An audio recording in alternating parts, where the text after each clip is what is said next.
किसी के पास थे विशालकाय नाखून, किसी के पास विशाल दांत और कोई अपने जबड़ों से हड्डियों को भी तोड़ सकता था। मेगाथेरोपॉड्स, करोड़ों साल पहले के विशालकाय मांसाहारी डायनासोर्स जो आज के पक्षियों के रिश्तेदार थे, मगर आकार में हाथी से भी बड़े थे। हर एक के पास खास खूबियां थे जो इन्हें काफी खतरनाक शिकारी बनाते थे, ऐसी शिकारी जो इंसान कल्पना भी नहीं कर सकते।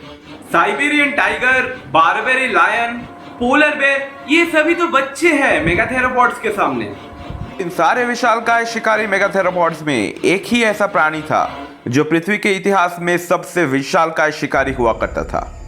कौन था वो जानवर? एग्जैक्टली कितना बड़ा था वो और कैसी थी उसकी पर्यावरण? ये सब कुछ जानेंगे इसी वीडियो में।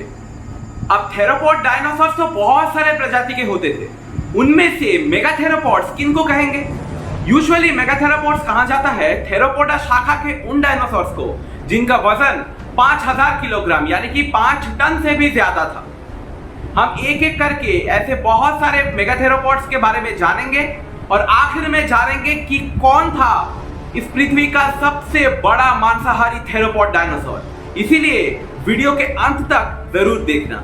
हमारे लिस्ट में जो पहला डायनासोर आता है वो बहुत ही ज्यादा इंटरेस्टिंग है। डायनोकाइरस मिरिफिकस क्रिटेशियस पीरियड के अंतिम भाग में मंगोलिया में रहता था। इसके बेहद बड़े बड़े सामने के पैर थे और शरीर शायद फेदर से ढका हुआ था। पर हैरानी की बात है कि यह थेरोपॉड होकर भी सर्वाहारी था, ज्यादातर पौधे खाता था और शायद मछली भी। 2019 में किए गए रिसर्च के मुताबिक ये 12 मीटर लंबा था और 7 टन वजन का था। टायरानोटाइटन च्यूबुटेंसिस एक और दानव था जो क्रिटेशियस पीरियड में रहता था। 2005 में इसके 2 आंशिक कंकाल मिले अर्जेंटीना से।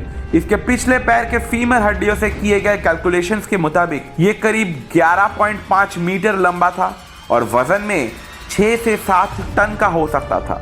मैपुसोरस रोजियाई अर्जेंटीना से खोजा गया एक बड़ा सा मांसाहारी डायनासोर है जो झुंड में शिकार करके अर्जेंटिनोसॉरस पर भी हमला कर सकता था। साइंटिस्ट बताते हैं कि इसका लंबाई करीब 12.3 मीटर था और वजन में 7 से 7.5 टन के आसपास हो सकता था। इसके अलावा इस डायनासोर का एक कमर की हड्डी मिली है जो जिगानोटोसॉरस जैसे विशालकाय थेरोपॉड का उसी हड्डी से 10% ज्यादा चौड़ा था। ये कोई ज्यादा ही बड़ा मैपुसोरस का हड्डी हो सकता है, मगर सिर्फ एक हड्डी से श्योरली बताना मुश्किल है। सौरोफैगोनैक्स मैक्सिमस जुरासिक पीरियड का खतरनाक शिकारी था। इसके फॉसिल्स यूएसए से खोजे गए हैं। वैसे तो कुछ फॉसिल्स से लगता है कि इसका वजन 5 टन के आसपास था, लेकिन कुछ बेहद बड़े हड्डियां भी मिले हैं जिसे कैलकुलेट किया जाए तो इस डायनासोर का लंबाई करीब 13 मीटर के आसपास और वजन 8.3 टन के आसपास हो सकता था। स्पाइनोसॉरस ये था क्या चीज, उसको लेकर ही बहुत ज्यादा घोटाला है।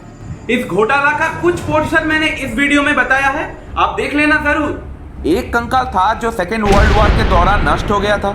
फिर बाद में नॉर्थ अफ्रीका से और भी फॉसिल्स मिले, पर ये नए फॉसिल्स उसी पुराने वाले डायनासोर का है भी या नहीं, ये पूरी गारंटी के साथ भी कहा नहीं जा सकता। कुछ बड़े बड़े जबड़ों के हड्डियां भी मिले हैं जो स्पाइनोसॉरस के हो सकते हैं, और अगर स्पाइनोसॉरस उतना ही बड़ा था तो ये लंबाई में 14.7 मीटर और वजन में 7.5 टन के ऊपर हो सकता था। अब स्पाइनोसॉरस पानी में तैर के शिकार करता था या पानी के किनारे खड़ा होकर मछली पकड़ता था, ये एक बहुत बड़ा डिबेट है और इस वीडियो में उतना डिटेल में जाना पॉसिबल ही नहीं है। हाँ, अगर कभी मौका मिले तो एक बड़ा सा वीडियो में मैं वो टॉपिक जरूर एक्सप्लेन करूंगा। अफ्रीका से मिला हुआ एक दूसरा दानव है कैरकैरोडोंटोसॉरस सहारिकस। ये लेट क्रिटेशियस पीरियड में रहता था। स्पाइनोसॉरस के साथ साथ ही इसकी हड्डियां बहुत कम मिले हैं, पर इसके करीबी रिश्तेदारों के बारे में जितना पता है उससे बताया जा सकता है कि ये डायनासोर 12 से 13 मीटर के आसपास लंबा था और वजन में 7.8 टन से लेकर 8.2 टन तक हो सकता था।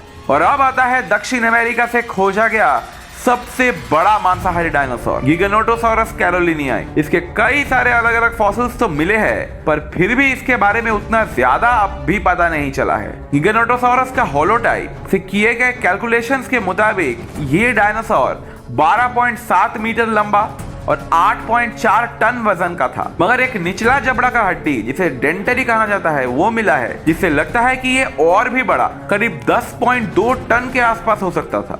एक डेंटरी हड्डी से साइज ठीक से बताना बहुत ही मुश्किल है और 10.2 टन के गीगा का कोई ठोस सबूत नहीं है।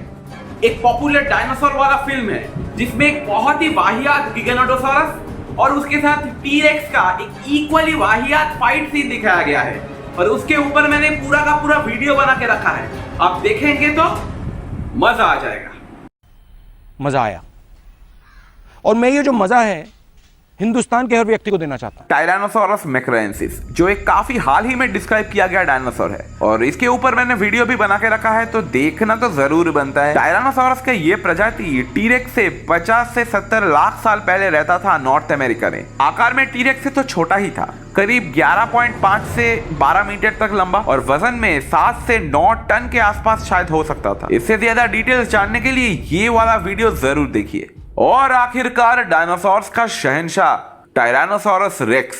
24 से ज्यादा इंडिविजुअल टीरेक्स के कंकाल आज तक पाए गए हैं, और कोई भी इंसान डायनासोर्स में से किसी को ना पहचानते हो मगर इसे जरूर पहचानेंगे। टीरेक्स का पॉपुलैरिटी और इसके बहुत सारे फॉसिल्स खोजे जाने की वजह से इस डायनासोर के बारे में आप बहुत कुछ जानते हैं। लंबाई में टीरेक्स 12.4 से लेकर 13 मीटर तक लंबा हो सकता था। वजन के मामले में स्यू नाम का टीरेक्स 10 टन वजन का था। स्टैन थोड़ा सा छोटा था, 8.3 टन के आसपास, और स्कॉटी तो स्यू से भी बड़ा था, करीब 10.4 टन वजन का। एक टीरेक्स का फॉसिल खोजा गया है जिसका नाम कोप रखा गया है। वो नमूना स्कॉटी से भी बड़ा हो सकता है। इसकी हड्डियों को देखकर साइंटिस्ट्स ने कहा है कि कोप अब तक खोजा गया सबसे बड़ा टीरेक्स हो सकता है। अब तक जितना पता चला है उससे यही लगता है कि सारे विशालकाय मांसाहारी डायनासोर्स में से टायरानोसोरस रेक्स ही सबसे बड़ा था। मगर कुछ और बातों पर भी ध्यान देना जरूरी है। टीरेक्स के कई सारे फॉसिल्स मिले हैं दूसरे मेगाथेरोपॉड्स के तुलना में। उन फॉसिल्स में से कुछ इंडिविजुअल ज्यादा बड़े हैं, कुछ मीडियम साइज के हैं, और कुछ दूसरे बड़े थेरोपॉड्स जैसे गिगानोटोसॉरस के कुछ इंडिविजुअल्स एक मीडियम साइज के टीरेक्स जितना बड़ा हो ही सकता था। अगर सोच लीजिए बहुत सारे गिगानोटोसॉरस के फॉसिल्स मिलते तो उनमें से कुछ तो टीरेक्स से बड़े हो ही सकते थे।